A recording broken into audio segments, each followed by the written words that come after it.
Mm. Oh, hi, Bo. Hello. How are you doing? I'm doing just fine. How are you doing? It's a very personal question. I don't have to answer that. Nice to see you again. You still don't have very good locks on your doors. Oh, thank you. We'll look into that. That's why I'm here. I'm experienced the good life on tour with fangs. That's right. And it took me some time to deal with being one of the regular people again. Oh, sure. Understandable. So I gotta start up a business. I gotta make all my money back. Spent it all on food on the tour. And it turns out they give you food, and I didn't know that. Oh, no. So, anyway, I'm starting a detective agency. Oh, wow. Do you have any history in that, or? What? Anyone can do it. It's easy. There's books about it. I've been watching Baywatch nights. I'm ready to go. So, first thing we start with, those locks. Okay. My professional recommendation is you fix those. Oh, okay. Thank you. It's nice to be back and nice to be here on your podcast again. I'll be sitting in for the whole show. Oh, wow. It's always a treat having you, Bo. Let me go home.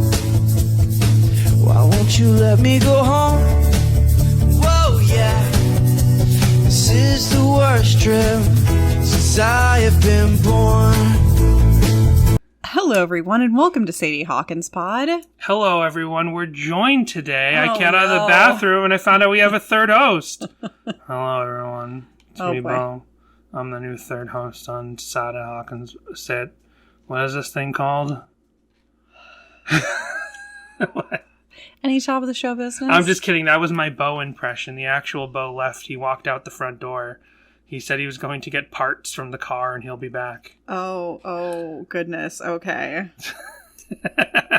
This is what it's like living with me. Oh, you folks only have to put up with this for like an hour or two a week. Speaking of, did we get the final results for that poll you put up last week? Oh, that's right, the poll. Yeah. The poll, because I wanted to tweet that joke about Relient K.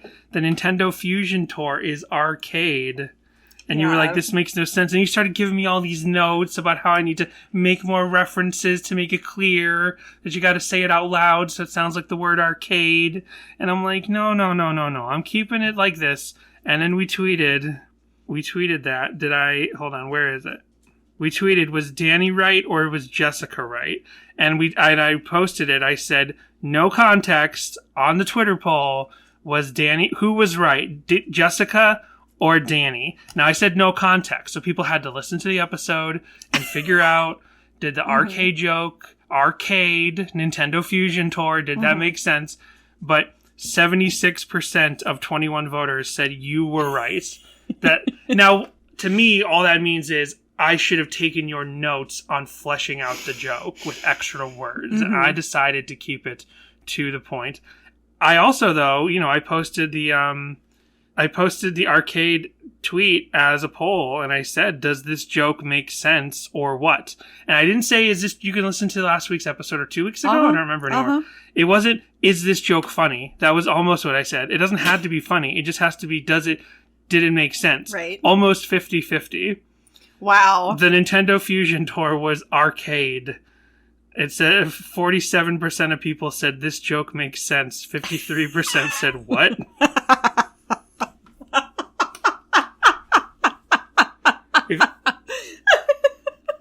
I'm a misunderstood genius. I couldn't say it with a straight face. Wow. Well, any voicemails? I'm pretty sure we do have voicemails. And you can call 402-95-SADIE if you want to leave us a voicemail and remind and tell Jessica what a misunderstood genius I am. We have a couple of voicemails, so here's the first one. Hey, Danny and Jess, this is Matt Kemp again. Just caught up to the Halloween episodes from last year, which is almost, I guess, Halloween in a month. And the commentary about Kermit the Frog is totally spot on. I've actually met Steve Whitmire, who used to be Kermit in the 90s, the Kermit we grew up with, rather. He's such a nice guy. He also did Rizzo the Rat, of course. The one they have now, Matt Vogel. Not to be too harsh on another Matt, but the fact that he was Constantine in Muppets Most Wanted was just, shows you that, like, he did a bad Kermit impression as Constantine, so, like, why would they make him Kermit? That's so funny. I didn't realize that. Yeah, so our last Halloween episode, we talked about the Disney Plus Muppets Haunted Mansion crossover special, and we talked about how awful the current Kermit voice is. It's almost like it's a joke, and that Disney has just stuck with it. It's not good, and it makes no sense because anyone can do a Kermit impression except the guy they have doing Kermit nowadays. And I didn't realize he's the guy who did the evil Kermit from Muppets Most Wanted. Yeah, wow. You didn't see Muppets Most Wanted. Right? I did. Yeah. We saw the first Muppets Disney movie in the theater together. Which was enjoyable. Yeah. And then by the time the next one interest. came out, I didn't really particularly want to see it. Yeah, we but had you no interest did, in it. so... Well, I didn't see it in the theater. I saw it years later on video by myself. Okay. And the thing about Muppets, my main takeaway from Muppets Most Wanted is it's very up and down in terms of, like, enjoyment. And I mean, I definitely remember the commercials that played pretty incessantly. There's a lot of really, like there were a lot of head-scratching moments. There's a lot of head-scratching scenes. Like, oh, this is what's happening right now. But then there were amazing Muppet scenes, like, building off of what we know of these characters. Like, the relationship with Miss Piggy, Kermit and Miss Piggy's relationship. Like, there's a lot of, like, amazing, as if, the Muppets has been this long-standing franchise and we know these characters. There's a handful of really amazing moments between these characters we've known for generations, but it's couched in a movie that's just, like, feels really slapped together in terms of its story and its premise. They were just like, what can we do? European Vacation with he gets mixed up with a criminal that looks just like him. Like, that's so tropey, and I know that the Muppets are known for making fun of tropes, but there's something about the way Muppets Most Wanted did it. It doesn't feel like they're taking the trope and doing a Muppet spin on it. They're just doing the trope. Anyway, there's more to this voicemail from Matt. Full time, Muppets Haunted Mansion is a great show, but, like, as you said, Kermit's voice is just not correct, and what they did to Steve was pretty reprehensible, in my opinion, for voicing his opinions about, I believe it was I can't remember what show it was. It was the one on ABC back in early 2013 or so, maybe. But in any case, yeah, the St. Louis show, it was ice everywhere. There was snow everywhere. I'm just so glad that the boys decided to go through with the first show.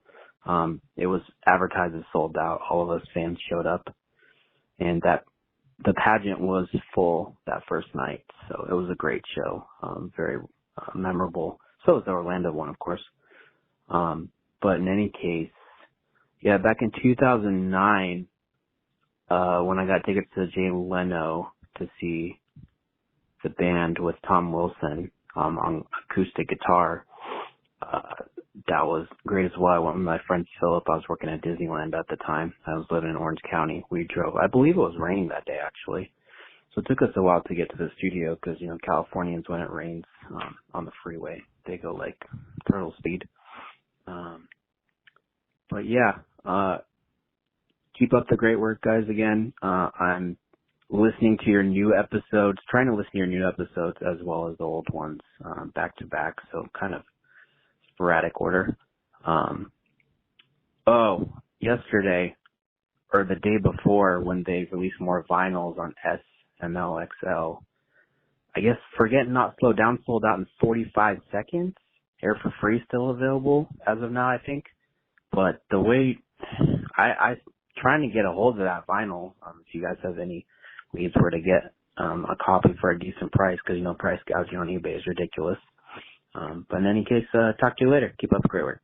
Oh, wow. Yeah, they must not have even advertised that Forget Not Slow Down. Yeah, because I didn't know. Yeah. I didn't see any emails or tweets about it. So that's I just saw the wild. one, about Air for Free. And then today I saw an email about they're doing another pressing of the Christmas album. Yeah. Yeah, we have everything. We have all the feature length, full length albums.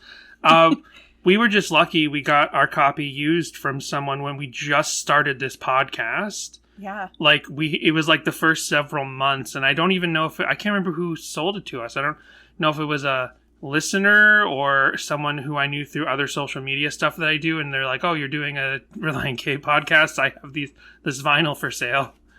And that's how we had a couple. I can't remember which albums we had, but we had a couple of albums, and then we just like instantaneously finished our collection of full lengths like right when the podcast started. Yeah. So I don't have any tips on how to get a decent priced. No, I mean just keep checking Discogs, I guess. Yeah, definitely like sign up for Discogs, put it on your wish list. They'll send you an email all the time. Now that something for decent price. They're probably not very decent price on Discogs.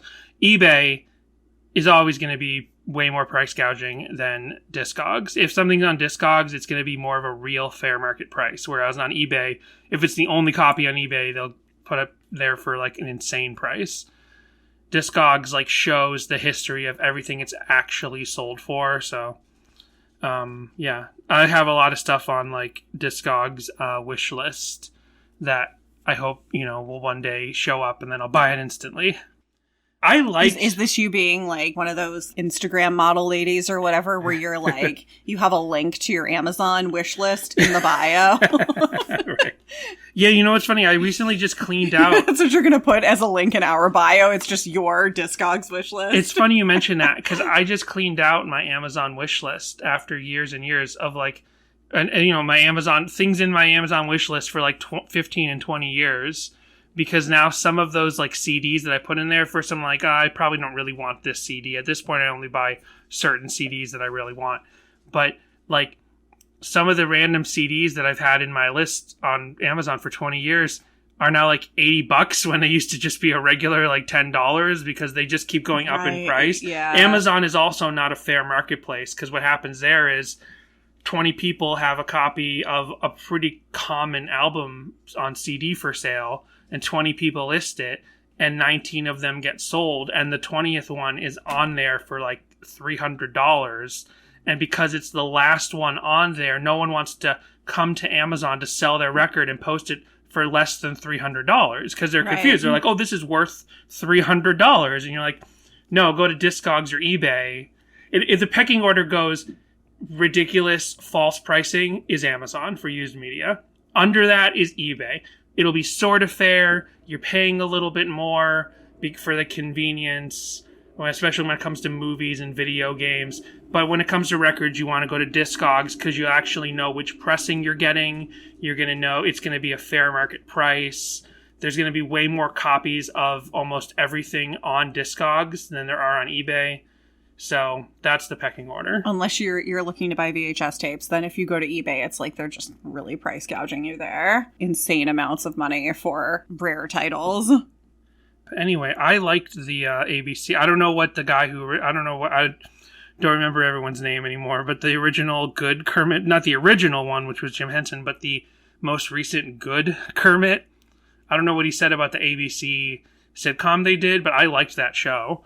I really enjoyed it. And the news at the time was like, oh, the Muppets have gone dirty and adult. It's like a dirty, dirty show. I'm like, this is this is cleaner than any other like sitcom on primetime television. Right. It's just like they've got jobs and girlfriends and like Fozzie dates a human in an episode. But whoa. But it wasn't that dirty. It was just this like narrative that got out and everyone thought, oh, this is for adults.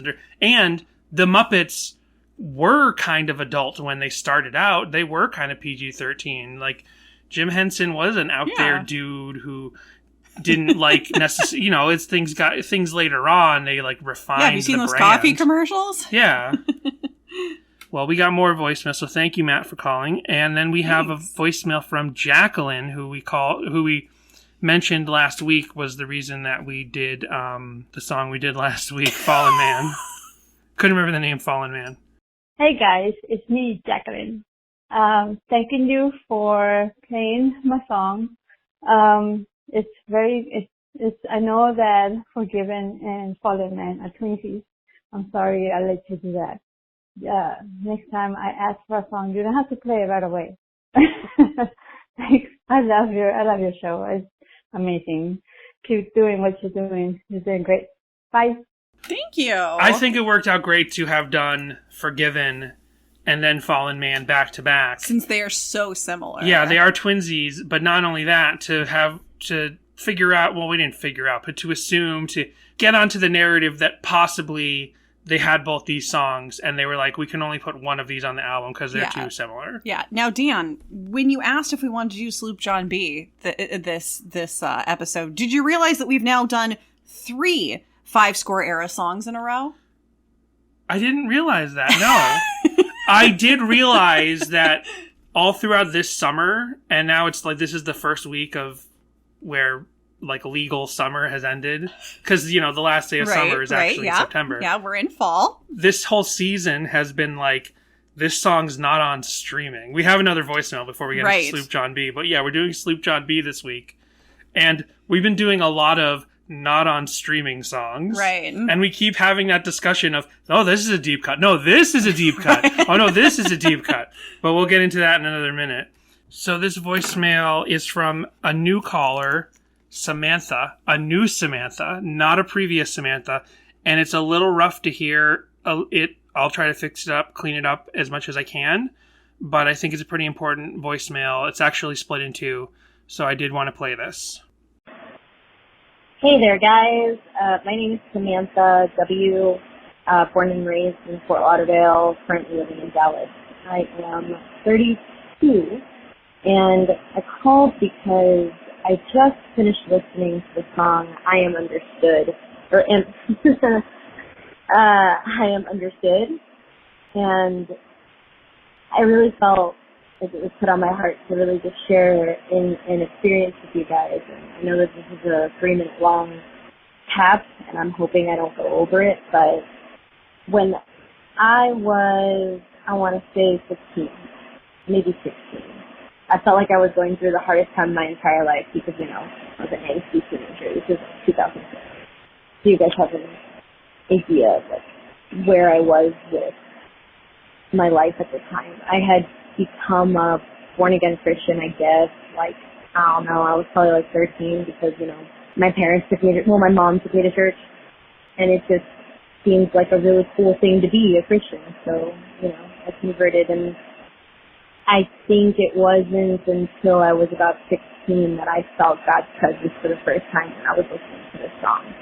I was going through just a lot of teenage angst and depression, and I don't want to diminish it because my experience and what I went through was still really hard for somebody my age, and I know that, my mom, when I told my mom how I was feeling and my depression and how I was feeling, not okay, she told me, it's just a phase, you're going to get over it. And I think that night was one of the nights where I sat down and I contemplated, my life, and I was like, do I even want to be here anymore? And that song came on shuffle on my little Santa MP3 player because my mom was too cheap to be able to afford iPods. So I had this knockoff thing, and I just remember not even realizing I had the song on there, not even realizing that. And then Samantha calls back to finish up this discussion right here. So, the song comes on and I hear it, and I had heard it before, but I think this was the first time that I felt the lyrics speaking to me and through me as opposed to just me listening to it. So that was my first moment realizing that this band had touched on something. It was almost like they had tapped into the divine energy and it was speaking to me through them. And that was ultimately my first time really giving my life over to Christ and being yeah, Jesus is my Lord and Savior. And so I kind of want to fast forward a lot because this is now 16 years later. And I learned from that experience in my life so much, and one of the things that I held on to was that feeling of God being with me. And that feeling of like, you know, God is always with me. And there was a point in my life where I was so mad at God for a lot of things. I think I was like 21 when I finally stopped being a Christian. And I went through this phase in my life of like hating God because, I don't know, I thought I was cool. Maybe, I don't know what my issue was. But I do know that I've reconnected to God in my own way now. And what it looks like to me now is so far and removed from what it looked like to me as a Christian, but I still talk to Jesus. Like, Jesus is still a part of my practice, he's a part of my life. Like, he still talks to me through Relient K in a lot of ways, because I could track my spiritual journey and my spiritual growth through all of their albums, including my romantic relationships too, through all of their albums. It was almost like they were following me through all these stages of my life. So I got really excited when I found your podcast.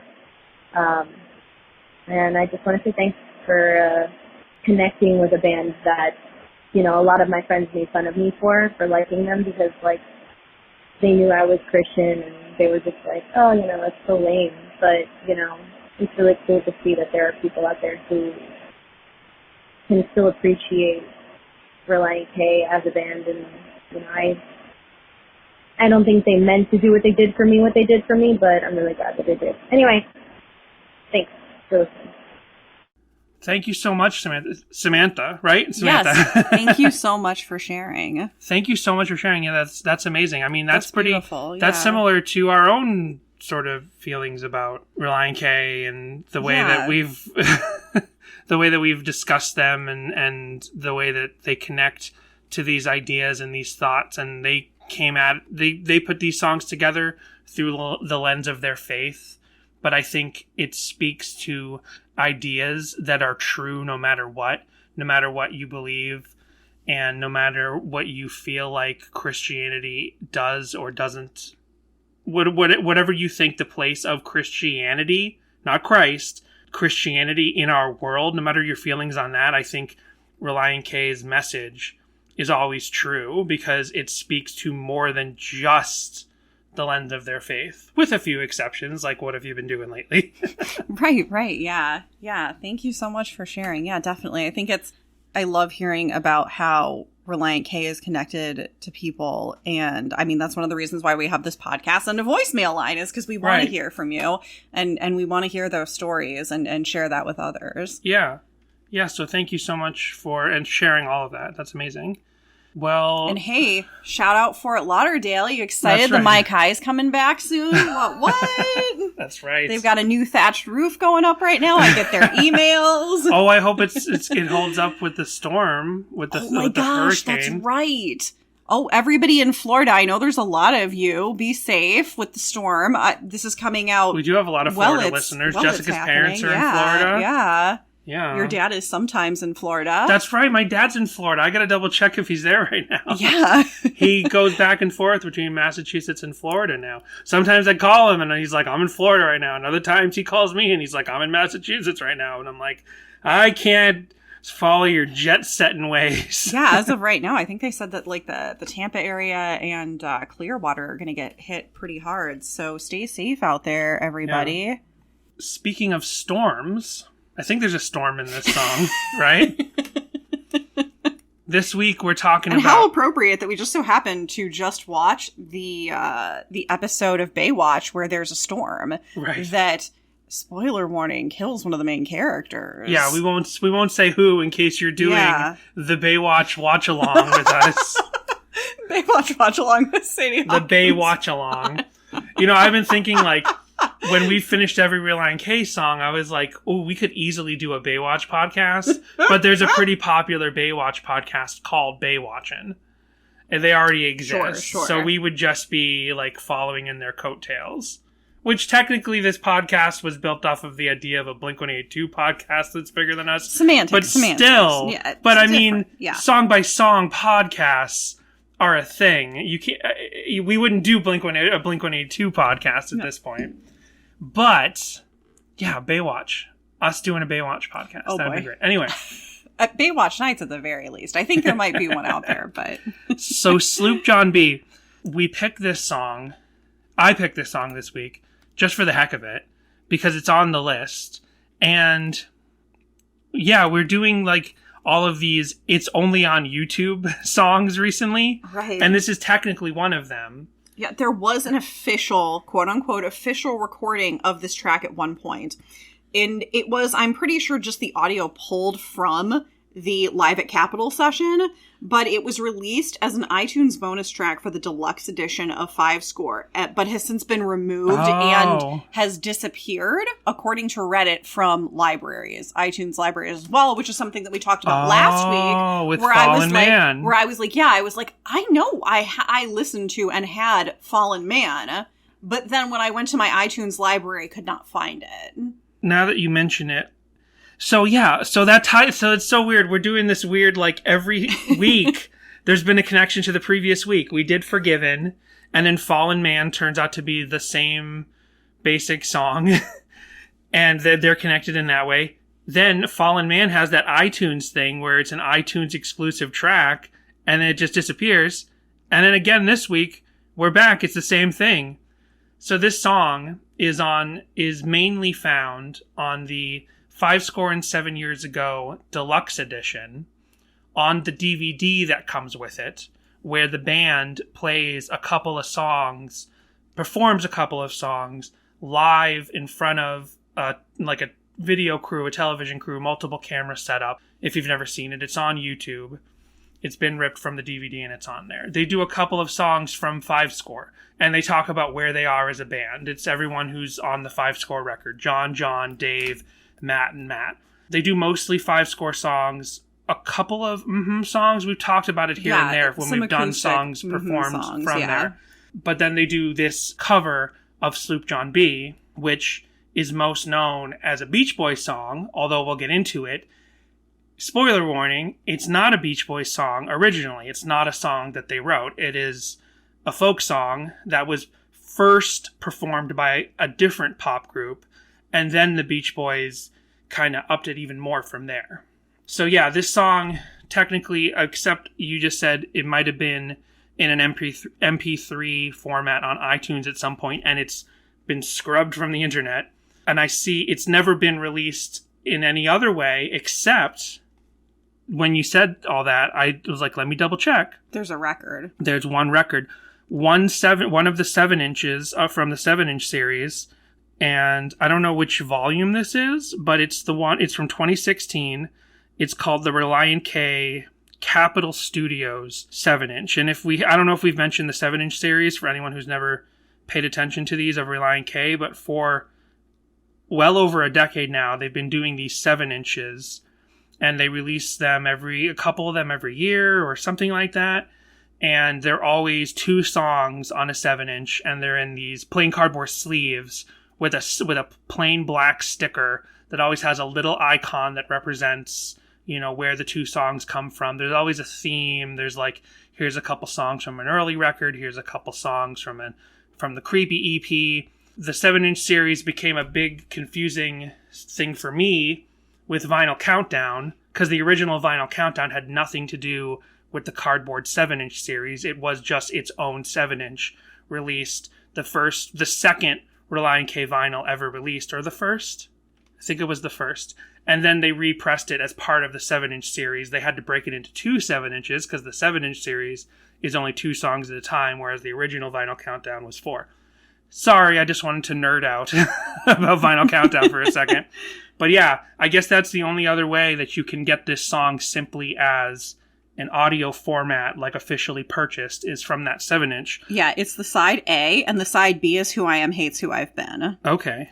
And for a while, now it's sold out, but it was available on Collide Records along with Selfie 1 and 2. Right, and aren't Selfie 1 and 2 are recent songs? They're songs from the Air for Free era. No. Oh. Selfie 1, which was lime green in color. Side A was Hello McFly, side B was Wake Up Call. And then Selfie 2, which was green, side A was When You're Around, and side B was 17 Magazine. Okay, so those were actually from the... Oh, self-titled. Selfie. I get it. See, now when they were called Selfie, I thought one of them would have... Look On Up? Look On Up. Oh, no, we just talked about the 7-inch for Look On Up because it has terminals on it. Right. Terminals and Look On Up are on their own 7-inch together. That came up when we did Terminals recently. Another song that we did in this series of, it's mainly on YouTube nowadays. Right. So if you want to hear this song, the main way to go hear it is it's on YouTube. One YouTube channel called like Hard to Find Christian uploaded like a pretty good audio rip where it seems like they really took the DVD and, stripped the audio out of the DVD and put it into a good high bitrate YouTube upload. You can also watch the video of them playing this song edited to just the Sloop John B section that was uploaded like 13 or 15 years ago on YouTube. But that's a really low bitrate video. The best way to watch it is to go and watch the full Live at Capitol program, which I think is only 20 minutes. That was also uploaded to YouTube in the last 6 years because that seems to be the full raw DVD format with no real compression put directly on YouTube. So that's the best way to watch the video now if you don't have the DVD. Now, if you're like Samantha and your mom will only get you a shuffle MP3 player, you can go over to Reddit. And again, there is a link with a Google Drive that does have it on there, though I cannot speak to its quality because I did not try and download the track. But if you just sort of search, because I came across it in my deep dive. So if you just search Sloop John B, Relient K, that Reddit thread should come up and you'll be able to find a link. And that reminds me, we're going to get into Sloop John B in just a minute. But that reminds me of another important piece of top of the show business from last week. Hope for Every Fallen Man, which is the name of the acoustic version on Burn the B-Sides. But the original full electric rock version, just called Fallen Man, was an iTunes exclusive B-side to Must Have Done Something Right. I'm rephrasing all these things just in case this happens to be we're going to get that Beach Boys bump, all the Beach Boy podcast listeners who want to hear how we treat Sloop John B. A full electric rock version of Fallen Man, it's been scrubbed from, an official way to hear it on the internet. So you can only hear it from fan uploads, right? And then while we were on this podcast last week, I'm like, there's this Capitol Records compilation on CD advertising Stride Gum called Chew It Up. And it seems to have the Fallen Man full rock version on a CD. So I was like, it's less than $10. I'll order it right now. And I did. And it arrived. And it was the full electric rock version. So nice. I was able to create a WAV file and a FLAC file, which, are uncompressed audio formats. That's the significance there. Because if you want to hear the full electric rock version of Fallen Man, your only options are YouTube. And if you don't care too much about fidelity, that's fine. But I'm like, the electric Fallen Man rock version borders on lost media, right? So we don't want to lose the ability to hear Fallen Man in full uncompressed format. So I created a FLAC file and I shared it to our Twitter account. Nice. And I also uploaded that to YouTube, which YouTube does some compression no matter what you do. But still, you can go get the FLAC file from our Twitter. You can go get it from the Relient K Discord if you're on there. I shared the link there. And then you can go check out the YouTube video we uploaded to our YouTube page. So that was important. I just wanted to mention that. Yeah. And John Schneck shared it. When I posted this, John Schneck shared it. So speaking of John Schneck, personnel for this, as you mentioned, this is full-on 5-score era, and we have Schneck on banjo for this track. Uh-huh. You have Warren on bass, Dave on drums, Thiessen's on piano, and Hoops is on an acoustic guitar. And Schneck plays a little bit of the Glock at the beginning of the song. Right. It's mainly Thiessen and Hoop singing as well. Right. Warren gets a little feature in there, and then Dave and Schneck really just harmonize. Right, and Dave does a lot more harmonizing on this the person who sings the least is Schneck. Yeah. He's singing the least. The other four are pretty much singing almost the whole time. We'll get into the song overall and the Beach Boys side of it and the Kingston Trio side of it and the lyrics, but Thiessen sings the first part. Hoops is singing the, the constable came and took him away verse, and then it goes back to Thiessen for the end of the song. That's how that thing goes. I'm trying to remember.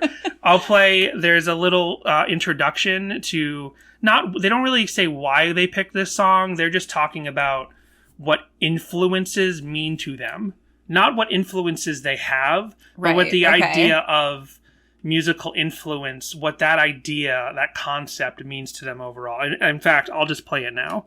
So when you go and you watch the full 20-something minute performance, in between each song, they give a little introduction. And typically they talk about the song. In this case, they're not exactly talking about the song. But here's what... there's a lot of Dave talking here. Talking about what the idea of musical influence, what they feel like that means in 2007. There's always, outside influences, and yeah, it does often revolve around what's current and what, is really captivating us. We covered Sloop John B today. Brian Wilson's like a huge influence on what I do, and it's a completely different time, and music has changed so much. Like our musical tastes across the board are a huge range of differences, and they're constantly expanding, and the whole world of iPods and all that kind of stuff. It's just like we constantly are able to have music that we're listening to. So I think it's getting more and more difficult to actually pinpoint influences because we're all becoming more and more exposed to more and more music. And hopefully we're able to take what we hear and kind of build and expand and just kind of make it our own in a sense. We're going to make music ourselves. And then they launch into the song. So Thiessen gives a little explanation there. Nothing new, nothing we haven't heard before in interviews. He's like, yeah, Brian Wilson, the Beach Boys, they're a big influence on me, so we're doing this song. But then that was Dave in the back half of that clip talking about how, the idea of musical influence, how, by 2007, because of iPods and iTunes and all of these MySpace, yeah. we can figure out extra things from the time that where you would have heard all this music. But yeah, 2007, that's the first generation that's kind of referred to. I feel like this gets talked about in a lot of musical talk, in a lot of talk about the music industry and bands and artists and current generation and how young people experience music, is that by 2007, that generation, which is your generation for sure, I'm just a couple years, I'm 5. How much older am I than you? 5? 4 years. 4 years. There's older a couple than you. weeks there where you're 5 years. So I'm just a little older than you. So this definitely influenced me as well. But yeah, you have iTunes, you have the internet, you have Napster, and you have all these things, and everyone's getting exposed to more and more music. It's not just MTV, it's not just the radio, and there's still that opinion bias that directs people to the music they like, but there's still more chance of hearing music by 2007 that you wouldn't necessarily seek out. I think that's even more true today with Spotify and playlists and stuff, because yeah, you're going to have a bias when you go into a streaming app nowadays to say, oh, I only like this kind of music or that kind of music. That's what I'm going to start with. But then the chances of finding more music, and maybe you're not going to make giant leaps to new genres, but there might be a pathway where you suddenly find yourself checking out something that you normally wouldn't have checked out. So it's this whole new generation of people who are becoming musical artists that they don't say, I'm just influenced by punk or I'm just influenced by hip hop. And then we have new genres like emo rap that grow up out of that specific experience with technology and music. Like emo rap wouldn't have necessarily exist. The idea of emo was something different in the 90s, but the idea of the existence of a genre like emo rap couldn't have really happened 20 years ago. Even if it was something else, even if it was punk rap or something, it wouldn't have necessarily come about. It would have had a harder time getting accepted necessarily or something like that. So that's kind of what they're touching on here. Now they're just saying this about, this comes up because of the Beach Boys, which is clearly a giant influence on Relient K. Right. Yeah. I mean, the whole fact that they used the Cooper Black font, which is the font on the cover of Two Lefts, comes from Pet Sounds, the Beach Boys album, Yeah. and that's the font that we use on our podcast. So it's very fitting that they would do Sloop John B. It's fitting that they would do pretty much any Beach Boys song. I was surprised I didn't find them doing a lot of other Beach Boys songs throughout their career. Like, maybe there have been plenty of other Beach Boys songs they've covered live in concert, but nothing that I could find captured on YouTube, other than Old Lang Syne. Like, they cover the Beach Boys specific version of Old Lang Syne. Now, I know that they played this live. Did they play this live before or after this Live at Capitol came out? After. Because I'm wondering if maybe they just, and I don't know for sure, we'll have to ask, put it on the list, if they chose this song, for any particular reason, because I looked it up, I couldn't find any, like, Beach Boys Live at Capitol prior to this. Oddly, they did do a live, performance of this song in a studio that looks a lot like the Relient K Live at Capitol years later, years after Relient K did it. But I wonder if they didn't pick it because this is they were at Capitol and the Beach Boys were on Capitol at that time, and it was just a let's do this because this would be really cool kind I of think thing. that's probably exactly what it was. It's like, we're in the footsteps of the Beach Boys. We have this opportunity. We're doing this program right now. Let's do this song. Yeah. Yeah. And I mean, just that's why they would pick a song, that the Beach Boys had done at Capitol. Right. Probably also a lot easier for getting rights. Right. Well, now that I'm thinking about it, I mean, I'm sure this fact is known, but I'm just thinking about, what was that movie called? The one with Paul Dano and Love and Mercy. Love and Mercy. Like, I don't think they recorded Pet Sounds at least that's not what I don't know a lot about Beach Boys history, and I guess we could look this up. But, from Love and Mercy, it didn't seem like they were at Capitol Studios or whatever, but they were on Capitol Records at the time. So it kind of makes sense we're in the Capitol building. Oh, you know why I picked this song this week? Because we parked in front of the Capitol Records building. That's right. We went in downtown Hollywood, which is a horrible place to go. It's just a horrid place to go. But in downtown Hollywood, there's the Scum and Villainy Cantina, and it's a fair use, Star Wars themed bar. It's not owned by Disney. It's just a fair use. They don't use Star Wars trademarks. And in fact, it's all the drink names are full geek culture. There's Marvel stuff and Lord of the Rings drinks and stuff, but it's basically made to look like the Star Wars cantina from the original movie. Yeah. And 2 blocks away, we parked right in front of the Capitol Records building. And I took a little story of us walking back to the car, and I put it on our Instagram when we're there's the Capitol Records building. And it's pretty much that moment was we should do Sloop John B this week. Oh, that's so funny. Because they don't have a Star Wars themed song that we get to. Or do they? Maybe one I'm not thinking of. They have Back to the Future. I'm being facetious. I don't think there's a Star Wars Relient K tie-in. May the Force be with you.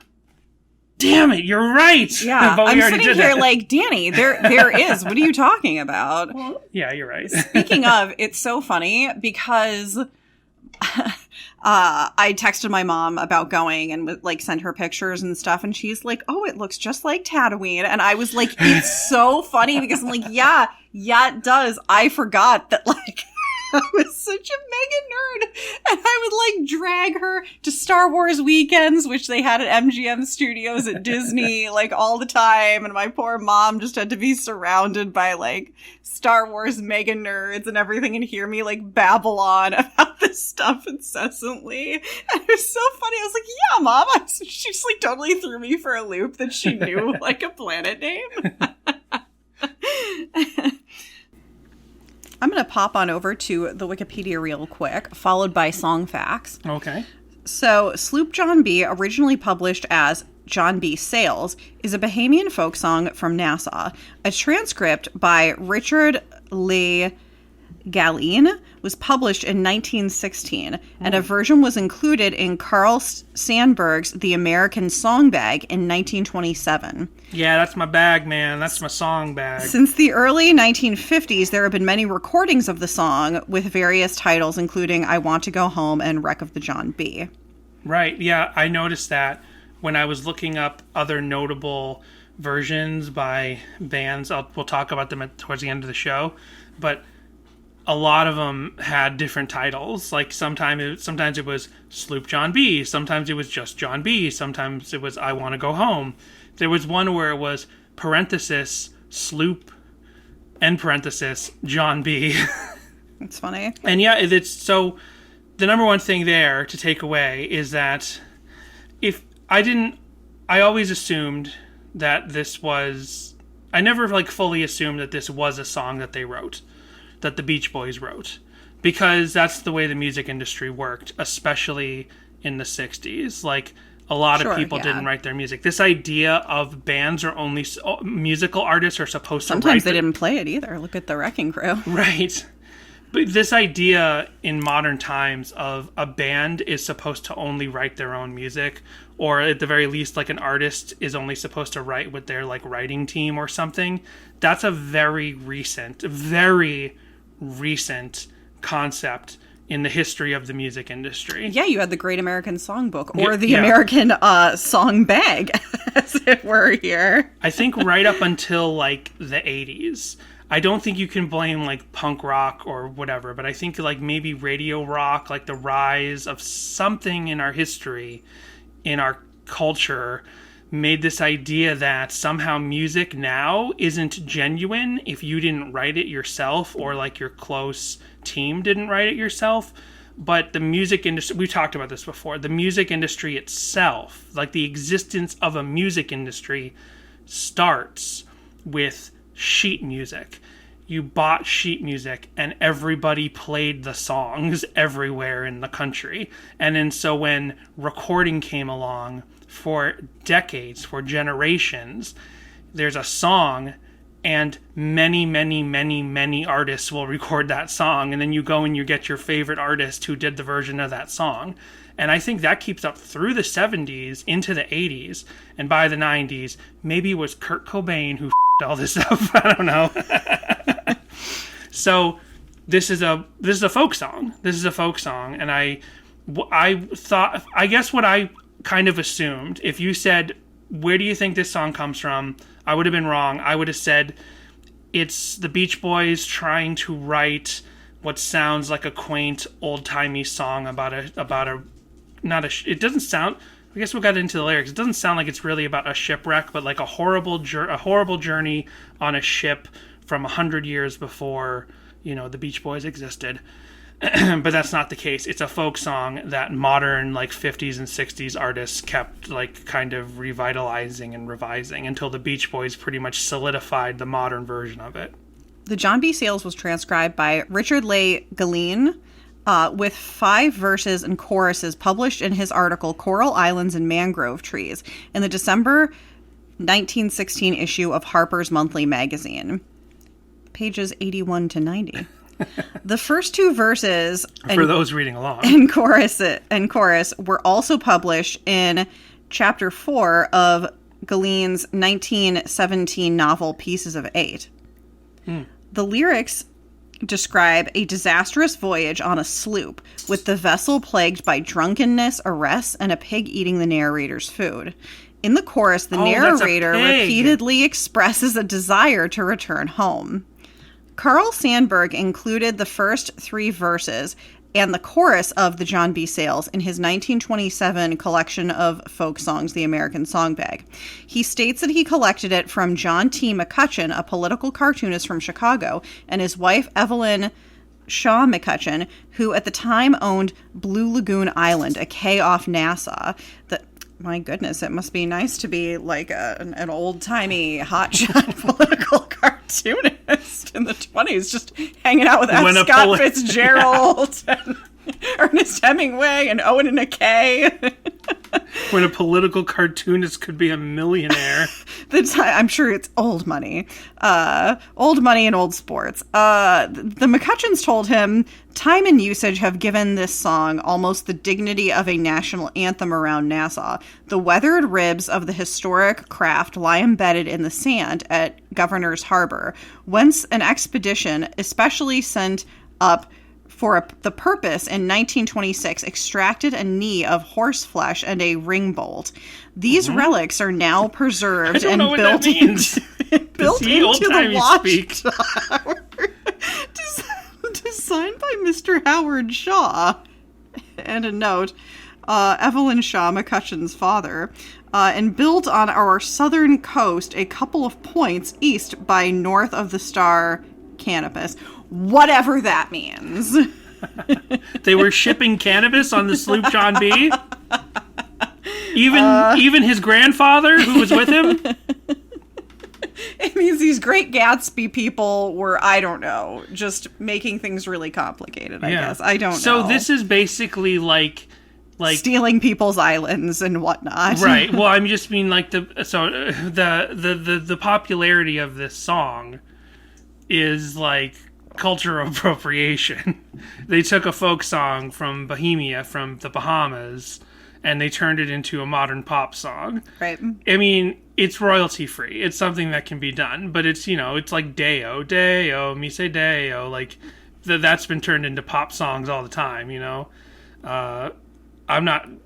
I think as far as like cultural appropriation goes, this is one that's done some good, probably. This has helped people. This is a good song. This has helped people enjoy things, enjoy their life. I was going to say, I don't think this has helped people, Danny. I don't think it's hurt anyone.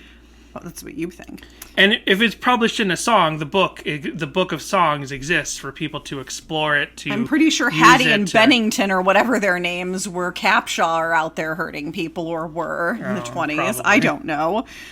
So over on Song Facts, Sloop John B is a traditional West Indies tune about a sunken boat. It was adapted in 1951 by Lee Hayes of the Weavers as the John B. Sails, and revived in 1960 by Lonnie Dungan. The Beach Boys folk music buff Al Jardine turned Brian Wilson on to the Kingston Trio's recording of the song.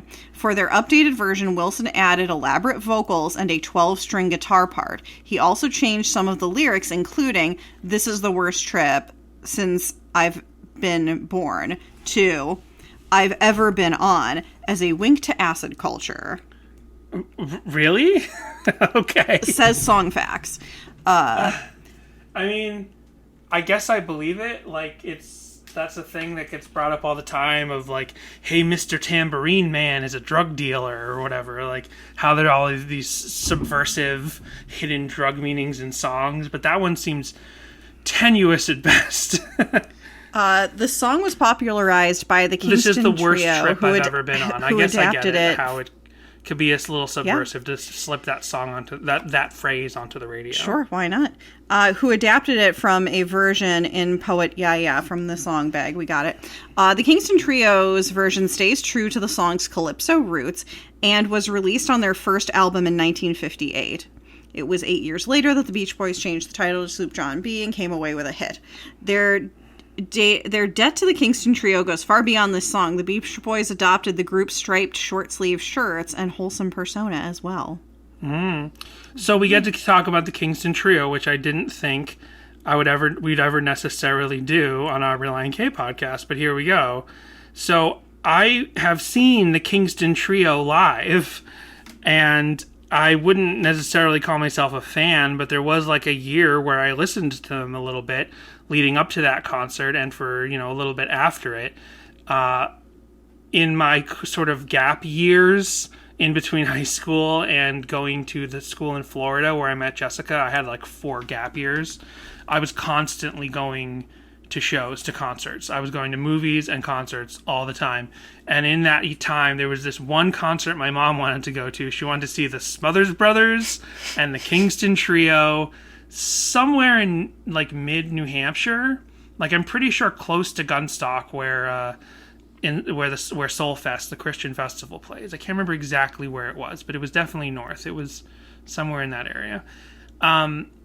It's one of the only times I ever went to like a concert like that, and it's definitely the only time I ever saw a concert at like a pavilion, like one of those outdoor pavilion type things where normally you have like nice concerts. Like, punk bands will play those once in a while, but I never went to a thing like that. I know I've seen footage of Relient K playing in like a concert pavilion for a Warped Tour, because that's like the venue that the Warped Tour got at that town. But anyway, the Kingston Trio is like the folkiest of folky bands, like 50s. If you've ever seen A Mighty Wind, the Kingston Trio is basically what they're making fun of. It's PBS folk rock. It's like our parents, me and Jessica's parents' generations, like it's boomer folk rock. It's like when it's the stuff that leads up to the slightly more subversive counterculture kind of folk rock you get with like the Bob Dylan generation and that generation that comes after. This is like the pre-version of that, like where they're nicely dressed and they're playing old time songs. And the Kingston Trio also is really known for this one song. What's that called? It's a song. Have you ever heard this song? Let me look it up real quick. Have you ever heard this song? Metropolitan Transit Authority, better known as the MTA, is attempting to levy a burdensome tax on the population in the form of a subway fare increase. Citizens...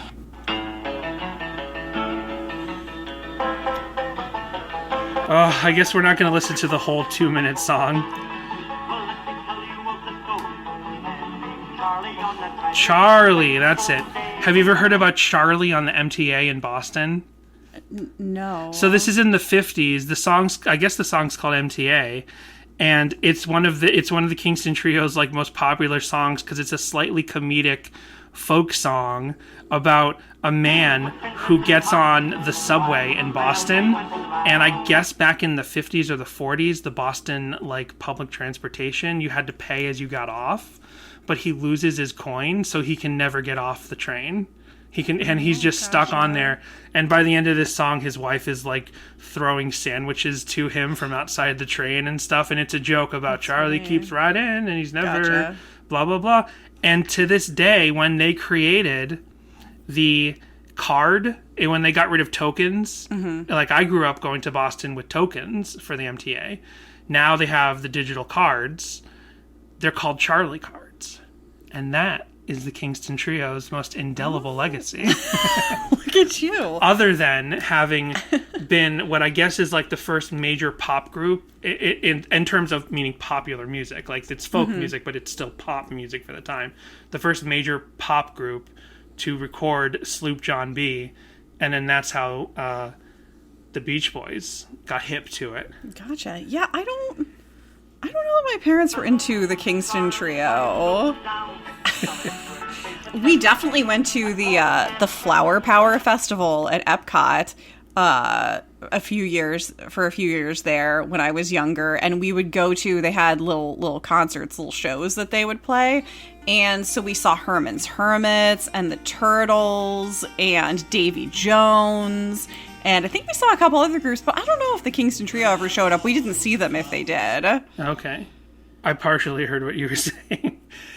Because then I realized the Kingston Trio's biggest song is Where Have All the Flowers Gone? Are you familiar with this song? Yeah, that sounds familiar. Where have all the flowers gone? Long time past. Oh, yeah, I've heard that. Yeah, I know this song. They're like, where have all the flowers Kingston Trio are going to come after us now, Danny. That's Where Have All the Cowboys Gone. Your mom's a lot more into the whole counterculture sort of thing than my mom was, when they were younger. But the Kingston Trio like straddles the line of like I guess with similar with heavy metal or something. Like you have earlier like not that evil heavy metal, and then it gets into like the real like evil metal in the 80s or whatever. Yeah, my parents weren't big folk music folks. Right. So the Kingston Trio, in the history of popular music, there are a relative handful of performers who have redefined the content of the music at critical points in history, peoples whose music left the landscape and the definition of popular music altered completely. The Kingston Trio were one such group, transforming folk music into a hot commodity and creating a demand where none had existed before. Yeah. That's from AllMusic's description. Oh, and this is a really long biography on AllMusic. Oh, wow. Now, Dan, have you ever been to the Bahamas? No, I have not been to the Bahamas. Oh, okay. Yeah, so it's interesting to learn that this is when again, going back to what did I think of this song, the Beach Boys version, I kind of just partially assumed maybe the Beach Boys wrote it to sound like an old-timey song about some old boat. But then I found out it's an old folk song. I didn't understand. They say around Nassau town, and like I didn't really know Nassau, like Bahama, like Nassau. Yeah, it's funny because we put this on, and I had never really paid very close attention to the lyrics. As soon as I heard Nassau Town, I was like, oh, right, this is about the Bahamas. And so I was like, Dan, is this a cover? And he was playing the Beach Boys version, and he was like, oh, no, I don't know. I don't think so. And I was like, no, I think it is, because, like, they're from California. What do they know about the Bahamas? Well, obviously they know Bermuda, Jamaica. Ooh, I want to take it to Bermuda, Bahama. Come on, pretty mama. They know all those places. Oh my gosh, it's true. I really set myself up for that one. I never... Amazing. Yeah. So I didn't know Nassau is in the Bahamas. I kind of thought Nassau could be a port town in, like, a ye old English port or somewhere in old America. To the Nassau Coliseum. Yeah, I didn't in New York. I didn't know it was in the Bahamas. I just didn't know that. I don't know my full geography. I didn't know Nassau was in the Bahamas. I thought it could be any port city in the Western world.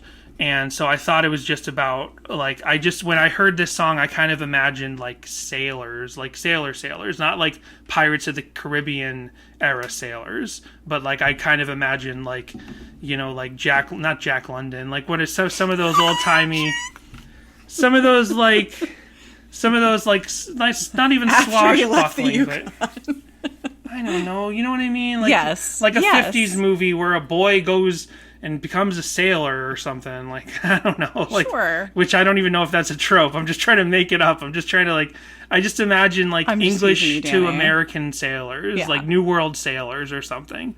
So there's so much in this song that I never really fully understood, because I never got the sense that the ship actually wrecks in the song. Right? Right, yeah. But it's about the wreck of the Sloop John B. It just seemed like the wreck was a metaphor for, like, nobody took their job seriously. No one on the ship took their job seriously. Well, apparently that is also part of the song. Right, like everyone's getting drunk and not doing the job. But I also don't understand the economy of the Bahamas in terms of its, like, shipping ports. Like, what is the job of the guy and his grandfather that go on the Sloop John B?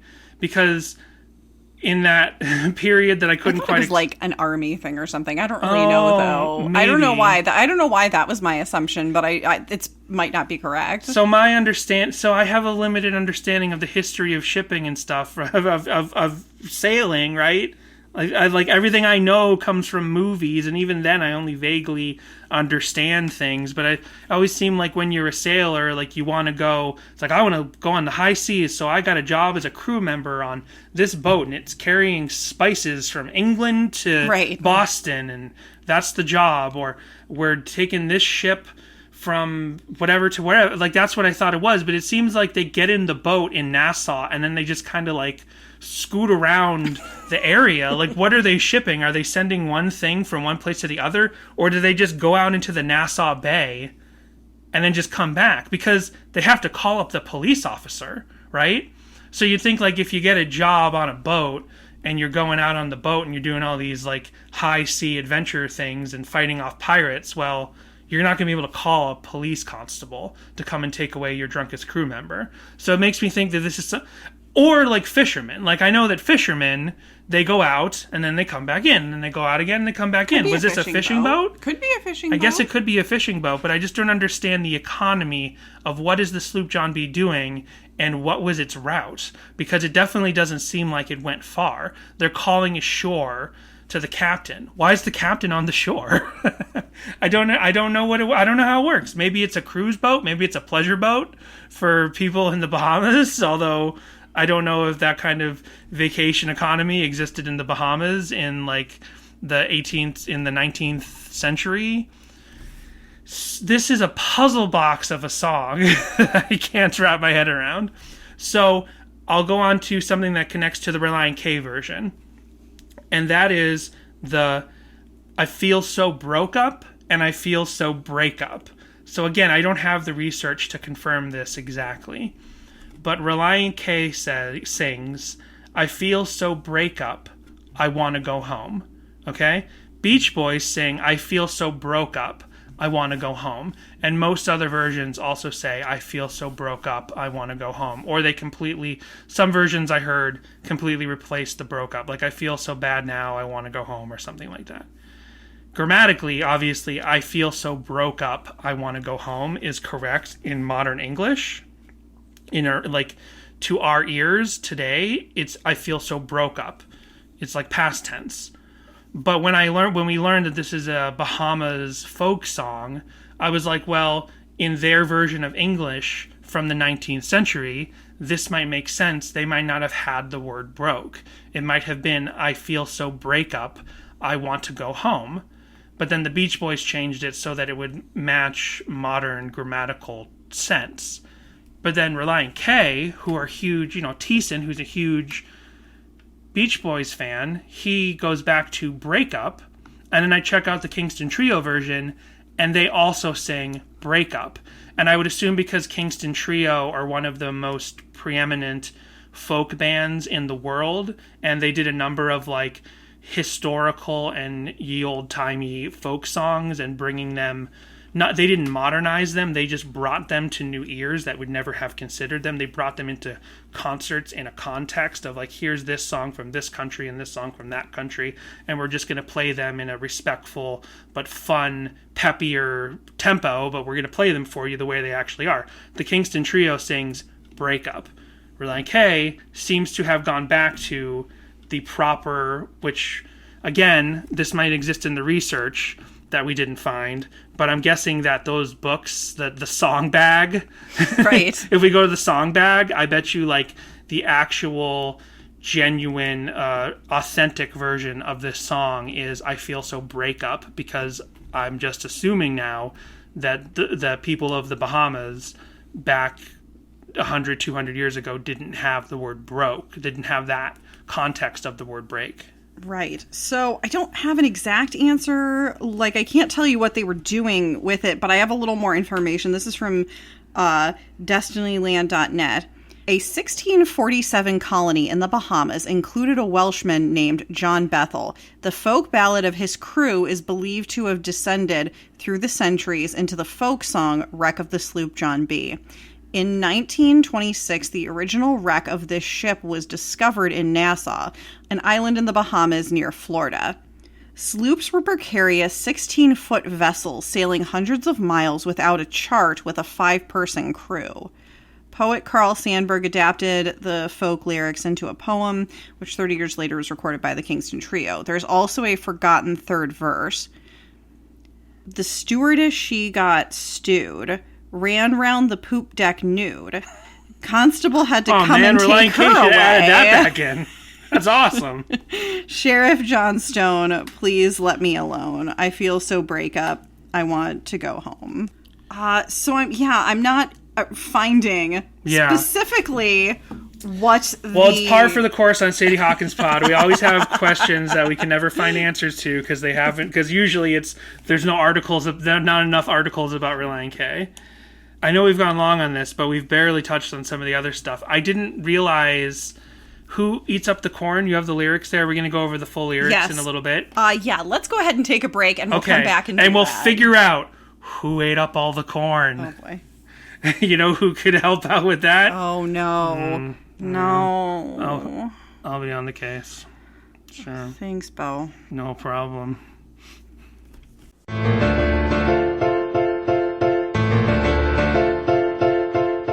We just want to take a moment to thank you for listening to Sadie Hawkins Pod.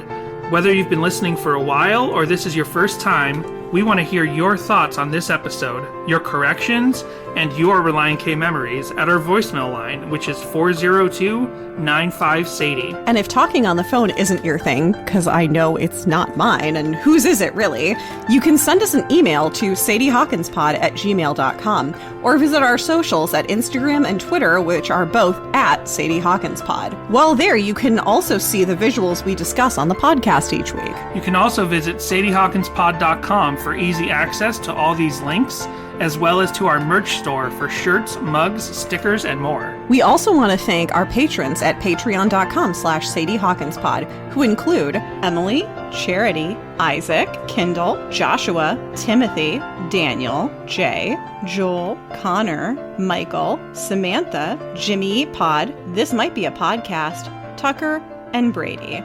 Join our Patreon now for 2 monthly bonus episodes, our entire backlog of bonus episodes, which include reviews of the K's for Karaoke songs and chapters of the complex infrastructure known as the Female Mind book. You'll also get stickers, guitar picks, and a special Patreon exclusive shirt when you've donated a lifetime contribution of $60. Ooh, that sounds like fun. Where can I sign up again? At patreon.com/SadieHawkinspod. If you want to be a patron of the arts, the fine arts, the podcast arts, there's one place to go. SadieHawkinspod.com/ oh, wait, no, that's not it. I'm sorry, Jessica! I panicked. So, the Relient K covered the original Beach Boys lyrics. I have a Genius. Except Break and Broke Up. Except for that, right? So we're gonna see what they have here, because this is the Genius page specifically for Relient K. Okay. We come on the Sloop John B, my grandfather and me. Around Nassau town we do roam. Drinking all night, got into a fight. Oh, well, I can't believe Relient K has a song about drinking all night. Well, before right? Collapse of a Lung. I meant to mention that before. I didn't write that down as a note, but I did think that. I'm like, oh. You know who would be highly offended by this is that article we've been reading on patreon.com/SadieHawkinspod. It would be like one of the worst cases. It's the evils of Christian rock article we've been reading. It's like, I saw one of the worst cases of a so-called Christian band performing a secular song. They said, this one's for my parents who love this band with me. So what did they play? Did they play Onward Christian Soldier? No, they played Sloop John B, a song about drinking and gambling and a nude woman dancing. Known satanic imagery. Well, I feel so broken up, and it does say broken here. That's not what they sing. I want to go home. Thanks, genius. You're not geniuses. Right. That's not what they sing. They sing, I feel so breakup. So hoist up the John B sail. See how the mainsail sets. It makes me think that they might have just copied and pasted the Beach Boys lyrics to the Genius page for Relient K. Call for the captain ashore. Let me go home. Let me go home. I want to go home. Why won't you let me go home? Well, I feel so broken up. I want to go home. It's literally, my lying ears don't deceive me. He's singing I feel so breakup, which kudos to Relient K and Matt Thiessen for taking it back to the traditional, what I'm only assuming are the traditional lyrics. It's interesting. This is the first time I've come across this on Genius where they don't have like chorus, verse 1, verse 2. Like all of that is not noted on here. The first mate got drunk and broke in the captain's trunk. The constable had to come and take him away. Sheriff John Stone, why don't you leave me alone? Well, I feel so broke up. I want to go home. Do you think Sheriff John Stone was an ancestor of Dan Bacchitis? Perhaps. So hoist up the John B's sail. See how the mainsail set. Let's call for the captain ashore. Let me go home. Let me go home. I want to go home, etc. The poor cook, he caught the fits and threw away all my grits. Okay, it is a cook in that song. So then they mention a pig in that other article you read. So there must be a previous version of the folk song, right, where it is a pig that eats up all the corn. And then he took and he ate up all of my corn. Let me go home. Why won't you let me go home? This is the worst trip since I've been born. So hoist up the John B sail, etc. So this song is a puzzle box of a song. It's a folk song, so I think it's just meant to be kind of fun and silly and not have a solid story. We went over this when we did Good King Wenceslas, right? Like, that's a ye old-timey song, and it's a story, but there's a lot of holes in the story because songs didn't necessarily exist to, like, tell you a perfect story. It just kind of gives you the emotion and the idea, and then maybe you make up your own verses because that's how songs went. They went orally from person to person, right? So the story of this song within the lyrics contained have a lot of holes in it. Like, what's the fits? What does that mean? The chef gets the fits, so he throws away the grits. Does that mean that the boy and his grandfather as crew members on this, what we learned is a 5-member crew boat, does he bring his own grits? Like, do people bring their own dried food for their own stores? He got the vapors. Right, but then you have a chef on the... Yeah, I guess, right? But you have a chef on the boat, so you think the chef would have his own food, so you wouldn't bring your own stock of food. But the narrator of the song, he brought his own grits. Was he the cook? Was he he must not have been the cook because there's a chef. So the boy from the main narrator of the song, maybe he's in charge of getting the provisions for the boat. And then the chef went crazy and threw away all the grits that he prepared to bring on the boat. And then he eats up all the corn. How much corn is that? Does the chef have a really bad stomachache? How much corn does the Sloop John B need to carry? How often is the Sloop John B going back to shore? Because it doesn't seem like they go far from Nassau. So they probably don't need that much corn. So maybe it's just a day's worth of corn. So just a belly full of corn. It is a pig in a different version. This song is leaving me with way more questions than answers. And I'm trying to find, like, that original Songbag version. Well, not the original, but the Songbag published version. I'm having trouble finding it. Let's check the Beach Boys Genius page, because maybe there will be annotations. Beach Boys Sloop John B. On Genius.com, gathering place for all the world's greatest geniuses. I mean, if mudcat.org is to be believed, it's... Well, great. Sorry, not you. Not you. On Genius for Beach Boys' version of the song, for their lyrics post of the song, there's no explanation of what the poor cook caught the fits. There's no explanation of what the fits is. There's no explanation of any of the questions I've asked, except, what are grits? Grits are a southern breakfast food eaten with butter and salt, a good choice for shipboard fare, as it stores dry and is cooked in hot water. Yeah, sure. I mean, grits is also a Christian rap group, right? I mean, it's pretty much, according to this, mudcat.org, it's all the same. And they're saying that it is the adaptation by Lee Hayes from a collection by Carl Sandburg, with the chorus being, the stewardess, she got stewed, ran round the poop deck nude.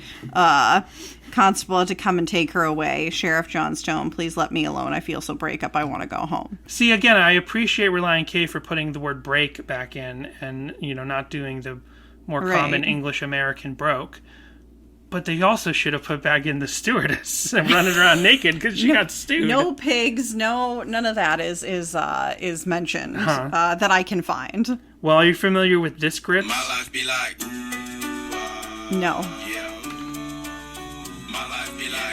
This is a Christian rap group who I have never heard until this moment.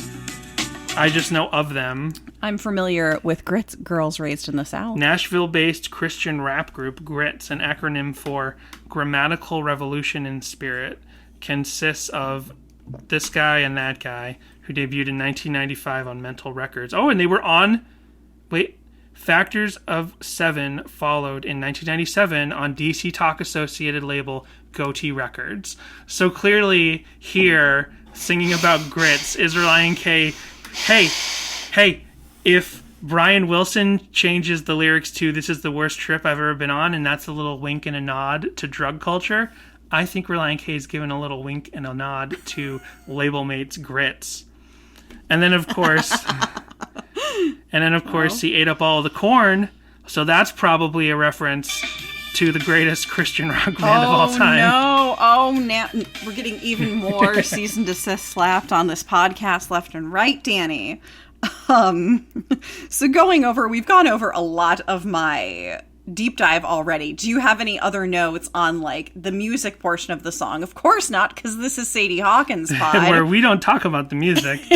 No, I really that it's Relient K's version is beautiful, especially considering that it is live in the studio, and maybe there's some mastering on top of it, but it's not, and probably maybe there's some ability to mix a little bit, but there's going to be bleed through all the mics, so there's only probably a little bit of ability to mix in that way, and they sound great. There's a slight off, a little bit of a sour harmony in the last like 10 seconds, 20 seconds of the song, but the rest of it is perfect, and it's live, and I should have DM'd John Schneck ahead of time, but like, how much did they rehearse this song? Had they played it live before? I can't imagine, though, that playing this live in a regular Relient K concert would have helped necessarily prepare them for this performance in the Capitol Records studio. I mean, aside from like being practiced on the notes, but like the very specific way in which they harmonize beautifully and they're prepared, and Schneck is playing the Glock, which is the Glockenspiel for those who they call it the Glock on tour. I don't know who knows that. We learned that years ago on this, like 3 years ago. Schneck performs the Glockenspiel perfectly right there, and everyone's just doing a great job. When Hoops comes in, and I think there's been times where Hoops has sung songs in the history of this podcast when we didn't necessarily figure it out. There are times where we did figure it out, but other times we didn't. And so it's great to see Hoops really taking that lead. I wish Hoops got to sing lead on more songs. Yeah, I thought the harmonizing was beautiful. Yeah. I thought the whole thing was really good. I felt like it does complement their range. So I thought they did a really great job. And I love the banjo and everything. Yeah, it's great. Oh yeah, the banjo as well. Yeah, which for being a folk song, that's great to reincorporate a banjo, which may very well have been used on earlier versions of the song. And the only person we didn't specifically compliment is John Warren. So it's like, say something nice about everyone. Oh, I didn't say anything about Dave either. So John Warren, you can really suss out his vocals on the harmony, which is nice.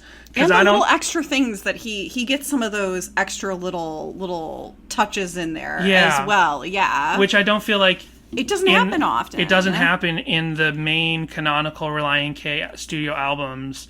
The ones that get like a little Warren spotlight. is on, and yeah. There's Last Lost Least, which is like an epilogue Ace Troubleshooter song, but then you don't get that, like, I could hear his harmony separate from everyone else's, and I get that little twinge of nostalgia, that little Ace Troubleshooter singing that I can tell, and so that's nice. And then Dave is doing a great job. It's not like he's using one of those shaker things, and he's playing with the soft brushes. Yep, he's using brushes. He's doing a fantastic job. Yeah, it's good stuff.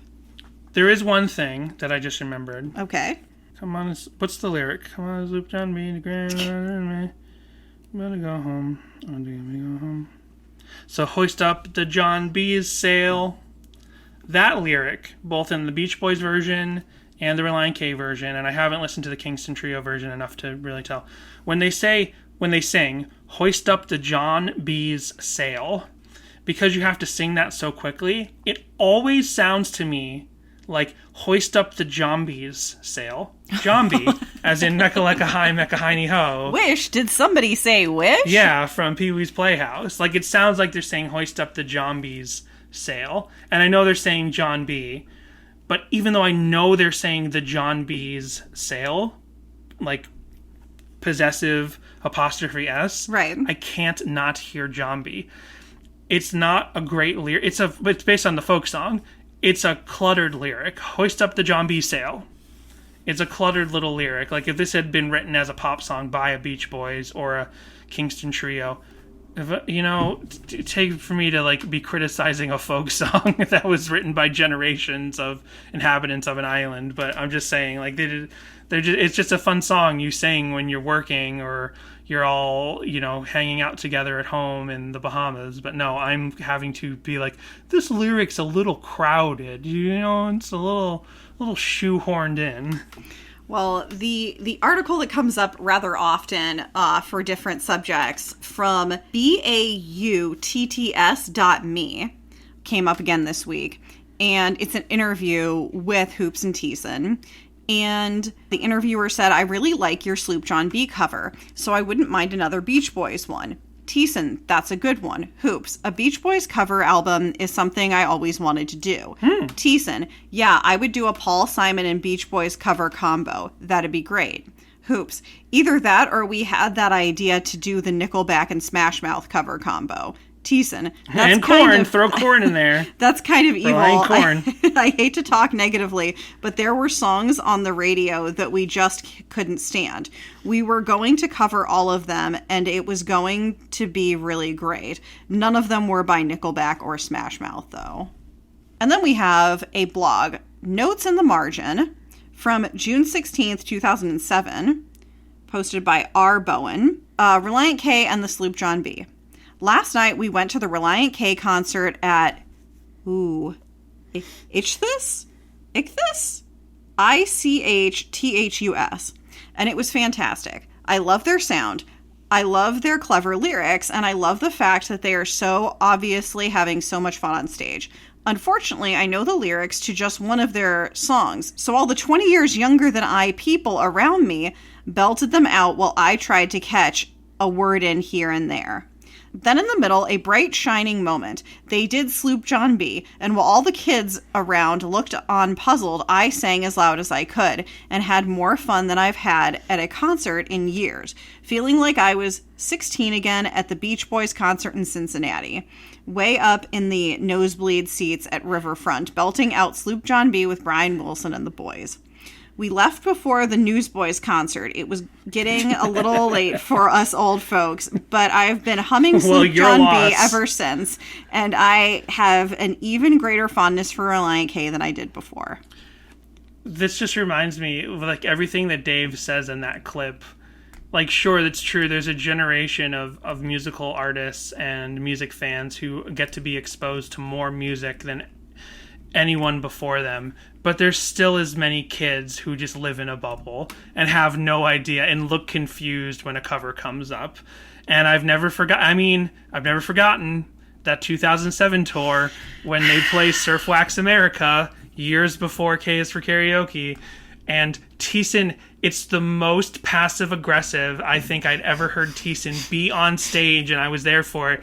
He's like, we picked this song because we thought we could all sing it together like an old, not even old song. He's like a song we all know, and we all sing it together like a campfire, but that hasn't been working out. And I'm like, yeah, because all these kids are stupid. They don't listen to Weezer, which isn't even that old. You don't need your older brother or your grandpa from 2007 to turn you on to an album from 1994. I get it now. Like, now we're like 30 years on, like you might not have heard the Blue Album, but how did you not hear the Blue Album in 2007? Well, your wife was one of those dumb kids standing next to you. Your future wife had no idea what Surf Wax America was. Well, that's okay because you had many pursuits. And I'm just talking about, you know what I mean? You had film, you had karate, You're like... the Spice Girls. Like, it's okay because you also listen to like Frank Sinatra and stuff, so you listen to even older music. But when I think about our generation and the generation when I think of your, let's face it, when I think of your generation, when I think of my generation and the graduates of high school like 4 years younger than me, like going to Warped Tour and being like, we love music. Music's amazing, la la la.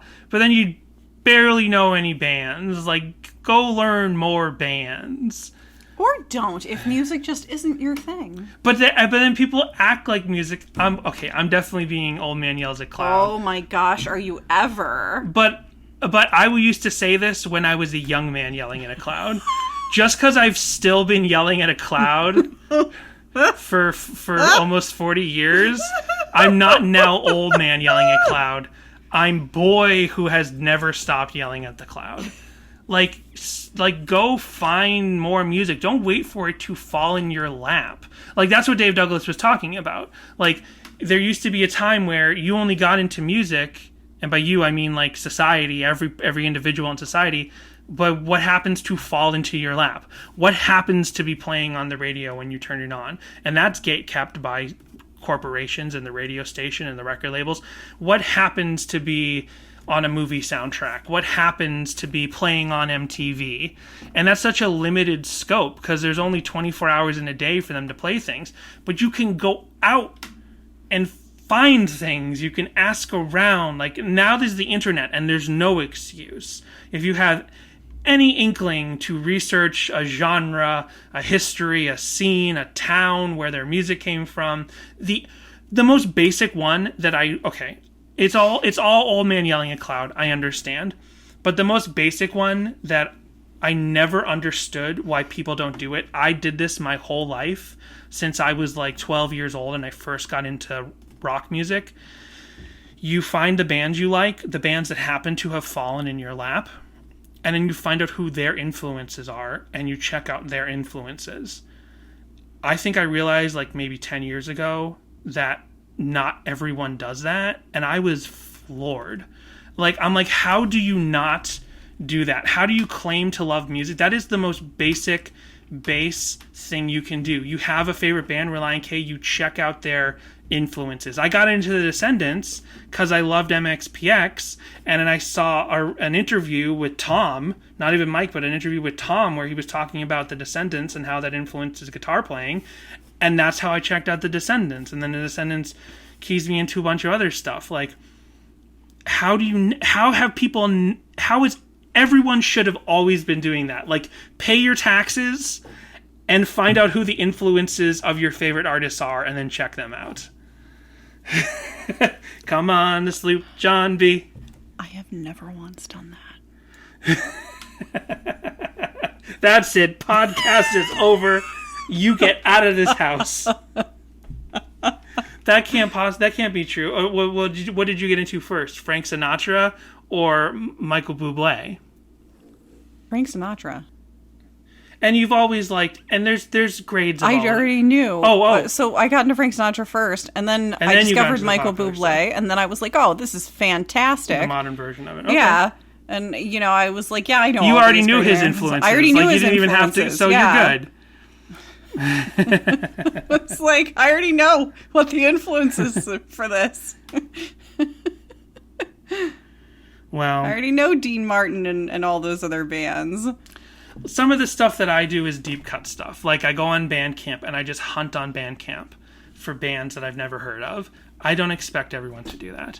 I go on Discogs and I type in a genre, and then I'll type in countries and years and just start looking through the album covers until I see an album cover, because I can only go by the album cover when I search in this way on Discogs, until I see an album cover or a band name I've never heard of, and I'm like, let me check out that Italian ska band I've never heard of. Let me check out that Japanese punk band I've never heard of. I don't expect a lot of people to necessarily do that, but find out the influences of the bands you like and then go check them out. And you might not even like their influences, but it'll just make you appreciate their music more. Whatever. I'm afraid to ask what else you have for us. I have another fistful for everyone of me waving my hand at the cloud. Stop peeking the levels. Sorry.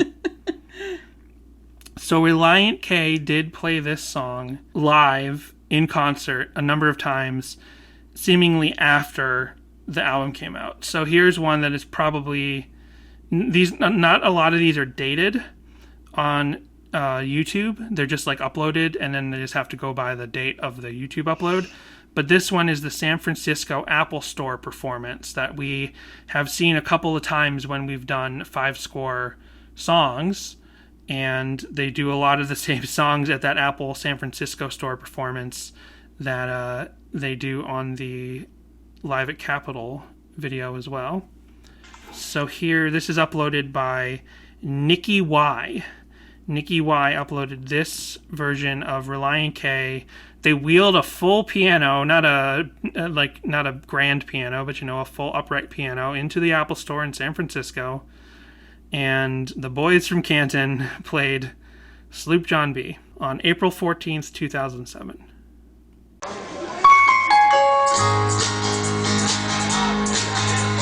Come on, Sloop John B. My grandfather and me. Around Nassau town we do roam. Drinking all night. Yeah, I know. We got into a fight. Oh yeah. I feel so break up. I wanna go home. John B, say up to John B, see how it makes sense. Come on, the captain ashore, let me go home, let me go home. I wanna go home. Why don't you let me go home? Yeah, I feel so break up. I wanna go home. First he got drunk. Broke up the people's trunk. The constant had to come and take him away. Sheriff John Stone, why don't you leave me alone? Yeah, I feel so break up. I wanna go home. Pretty much the same as the Capitol Records performance, but just a little tinnier through someone's 2007 phone. Yeah, but I mean, that's one of the great things about Relient K is that they play, they're so on. They're always like so on. They always sound so good. Right. So let's hear it with electric instruments. This is a 2009 performance that is unmarked. After this Hotels.com commercial, I still don't have YouTube Premium.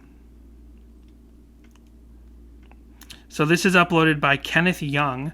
Oh, and speaking of old man yells at cloud, there's a lot of very obnoxious chatter around the camera from the people in the crowd here, so that'll be fun. This is uploaded. This is from Cleveland, Dan. Yeah, it might be from Cleveland. This is from 2009, April 26, 2009 is when the YouTube video was uploaded, but no reference on this upload by Kenneth Young of exactly where this was, or if it's even the same date it was uploaded. Hi guys, how's everyone feeling? Right. Keep going. Everybody, welcome Tim back.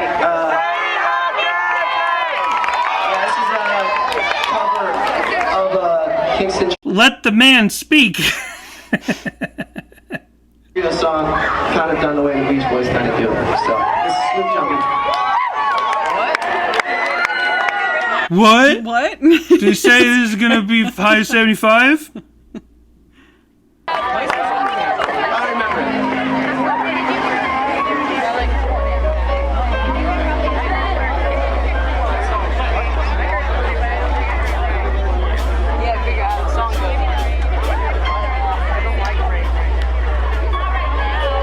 I don't like rain right now. I don't understand what all these people are talking about. Well, I don't think that the folks in Florida like rain right now either, since it's coming with a hurricane attached. 13 years later.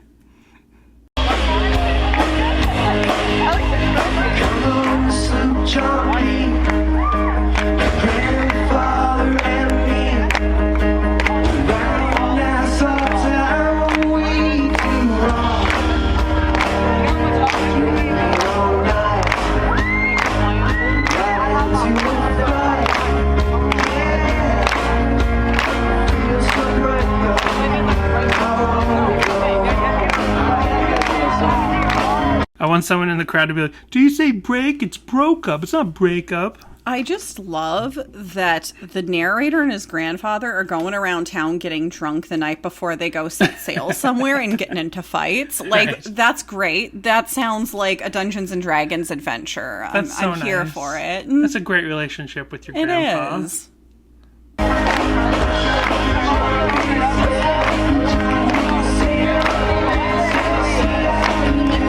The attention of this crowd is very split. Like, some people I are love paying the people attention who are and clapping clapping. along and having fun. And there's a lot of chitter chatter. Like, the two people directly in front of the camera are like facing each other talking. Like, the band is on stage. Are you from that Detroit 2000 show that we always ridicule, where all those youth groupers had no idea that they were seeing Relient K in their first year?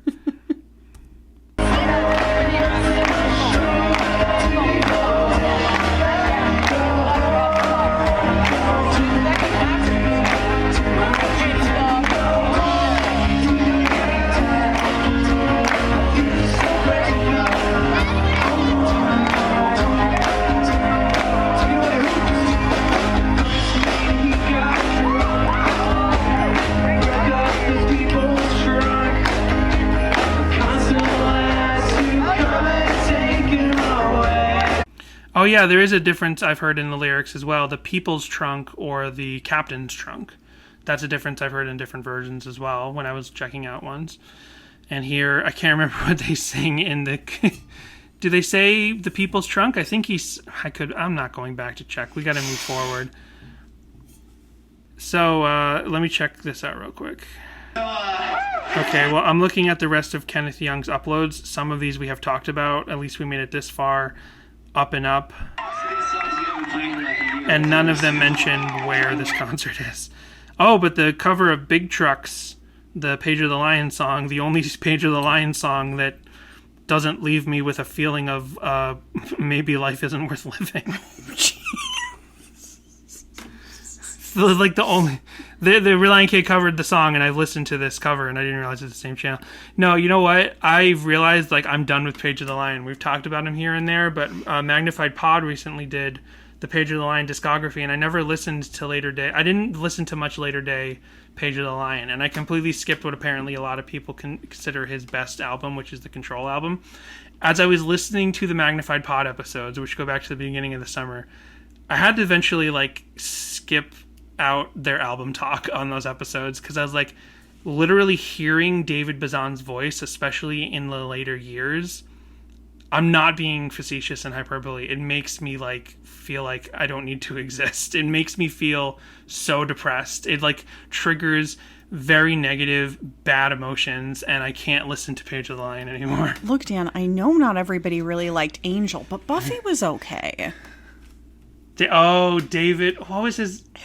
David Bazan, you're right. You're right. I wonder if they're related. David Bronas they're not or something. Related. No, David Boreanaz. There you go. I know they're not related. I was also being joking. You be joking. I was also be joking. So there are two covers that specifically reference the... Oh, and of course, wait, before I go on to that, of course, there's one other case of Relient K doing a Beach Boys thing, and we didn't get to see it at our performances, and it's not on YouTube. Thiessen would play a little bit of God Only Knows during the nice. tour, and I can't actually find on YouTube a clip of that happening. Oh, man. That sounds great. That's the other big thing that I wrote down a note, and I did not find a YouTube cover. So there's two covers by fans that specifically reference that they are doing this inspired by Relient K's cover. Great. None of them are like, here's the Relient K song. You know, they're not saying that, but they are saying, here's the Beach Boys song, but we're doing this based off of Relient K's cover. So this is like teen girls in their bedroom with a fake toy stuffed lion. Almost life size there. Yeah. This is uploaded by Guitar Girl X3, but guitar is spelled with two I's. Come on the Sloop John B, my grandfather and me.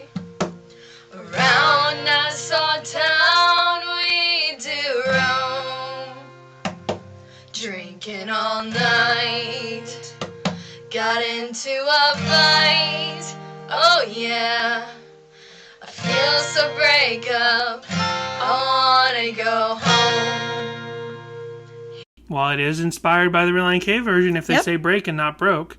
And so this is cute. The brunette girl is there's a brunette girl and a blonde girl. The brunette girl's playing the guitar, and the blonde girl's sitting right next to her, and she's tapping on the body of the guitar as the percussion. It's adorable. Here we go. So hoist up the John B sail.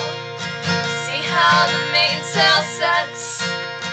Come on, Captain, ashore. Let me go home. Let me go home.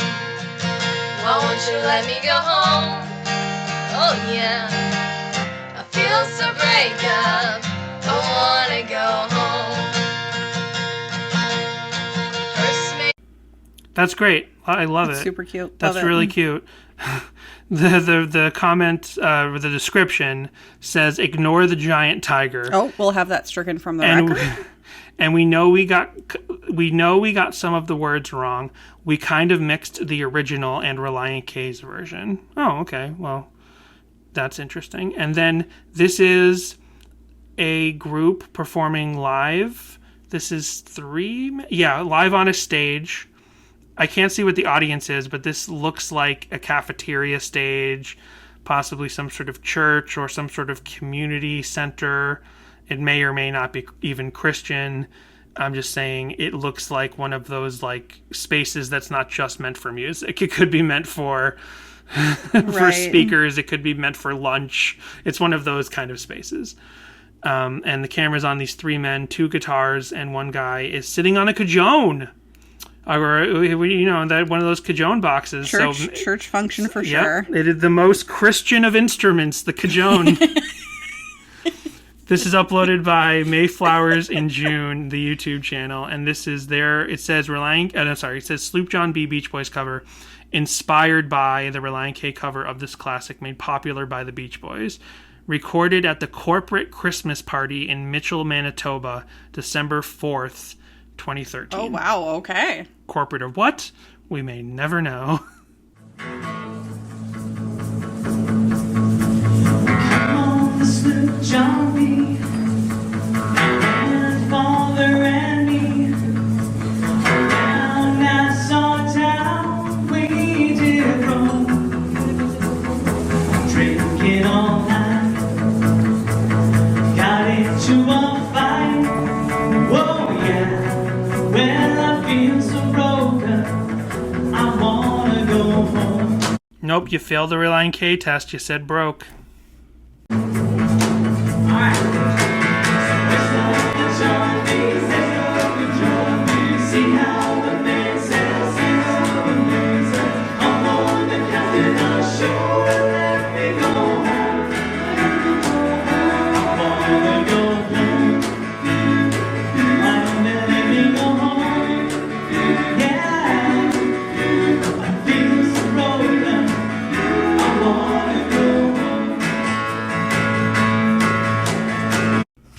What do you think?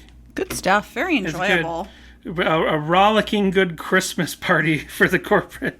You've been working all year at your corporate job. Time to unwind. Manitoba. In Manitoba. Time to unwind with some Beach Boys covers. So that's kind of it for Relient K and covers inspired by Relient K. But all right, let's get out of here. But before we go, there's just a couple of other notable covers. Artists that I'm familiar with or artists that I actually specifically enjoy. So, well, there's a million covers. Thank you for making the distinction. There's a million covers of Sloop John B. But these are the artists that I, have some personal relationship with. So the first one is, and they'll go in order of what I find to be the, cooler covers. Okay. So, oh, it's not coming up now. Oh, that's right. This one's not called Sloop John B. This one's called Let Me Go Home. This is Let Me Go Home by Johnny Cash. I Want to Go Home. So Johnny Cash recorded this. Oh, cool. And it's called I Want to Go Home. This is on his 1959. Oh, so this is before the Beach Boys as well. Yep. My grandfather and me. So this is probably after the Kingston Trio version. Yeah, I don't remember what it said. Did it say like 57? Okay. Can't remember now. So this is just a couple years after the Kingston Trio version. Johnny Cash did a version on his Songs of Our Soul. Also, oh, no. I was going to say also on Capitol Records. No, it says Columbia Records. I used to get Capitol and Columbia mixed up in my head so much at the beginning of this podcast. I've gotten that. I'm better at that now, though. I don't mix up Columbia and Capitol nearly as much as I did. So what do you think of this one? It's fun. It's just a fun little song. It's just a fun little ditty. It's real short, too. It's only, wow, it's real short compared to the other ones. This is only, like, 2 minutes? How long is this? This is less than 2 minutes. This comes in a minute and 57 seconds. A nice, short Johnny Cash song. And then there's Me First and the Gimme Gimmes. Nice. Did you realize that they did this? I had not remembered that. I probably had this album, though. This is from Blow in the Wind. Me First and the Gimme Gimmes, Blow in the Wind. Yeah, I had that one. So they start here with a little Ramones rip on purpose. There's a couple of songs where they do that, where they take a classic punk riff, and they kind of like intertwine it with the song they're about to cover. Right. And the biggest lyric they change here.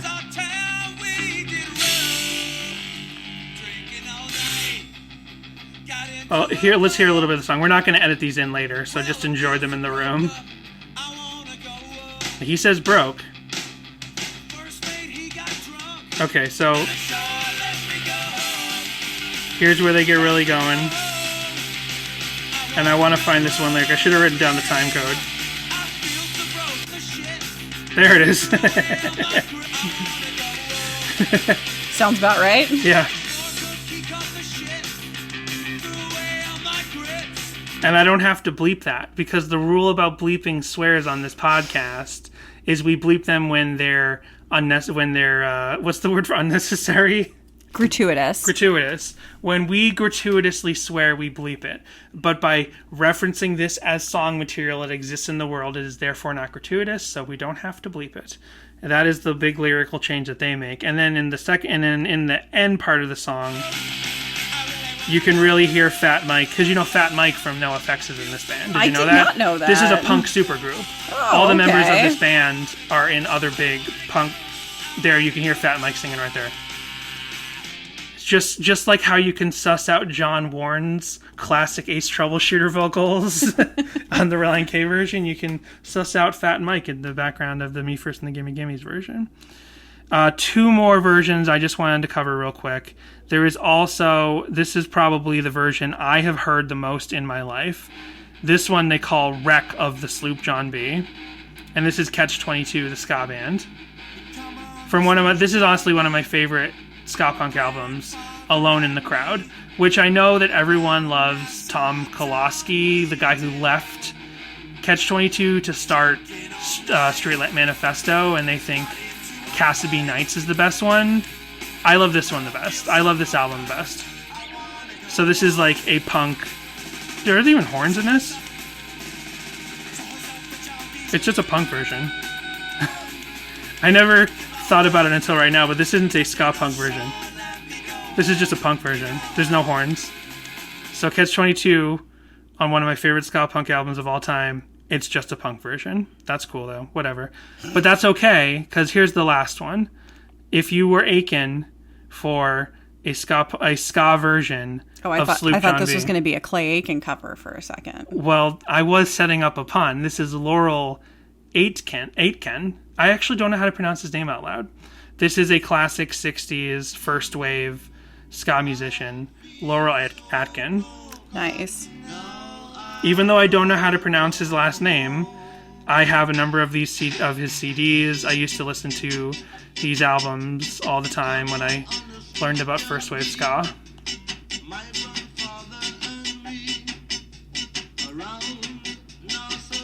So I don't know when this date's from, because like a lot of first wave ska musicians from the actual like first wave times, their albums are just repressed and repackaged and uploaded multiple times, so you can never tell where the first one is from.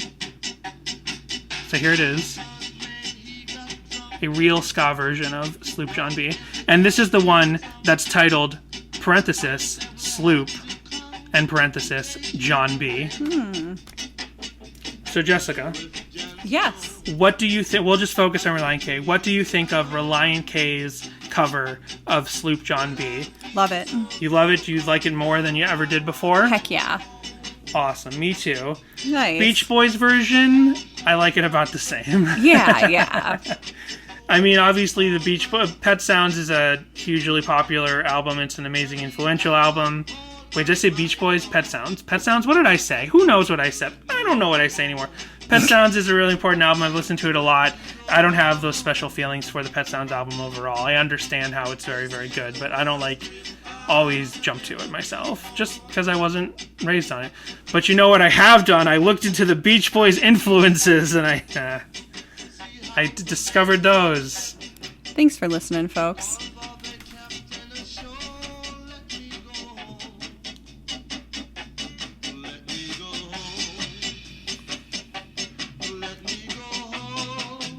I want to go home. We are home. There's still another 20 seconds left in this song. Oh, we'll just let it play out. Laurel Aitken also keeping it short. I'm pretty sure the original version is short. Oh, well. I read through some of those lyrics. Lyrics.